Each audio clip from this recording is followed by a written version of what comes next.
سلام خدمت همه دوستان. با یه اندیکاتور دیگه در خدمتتون هستیم. اندیکاتور امروز FVG است. FVG رو در بخش اندیکاتور سرچ میکنیم و این اندیکاتور رو انتخاب میکنیم. حالا که وظیفه این اندیکاتور چیه؟ که نقاط FVG رو به اون میده. ما هم خیلی راحت نقاط FVG رو میایم خط میکشیم. همونطور که مشاهده میکنید تا زمانی که به این برخورد نکرد ما وارد سل یا بای نمیشیم. بازم مشاهده میکنید اینجا هم نقاط FVG به ما داده. اینا رو انتخاب میکنیم.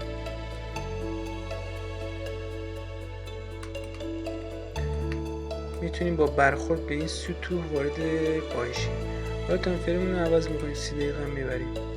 تو 30 دقیقه مشاهده میکنید نقاط FVG اینجا داریم که همونطور که مشاهده میکنید وارد نقطه شده.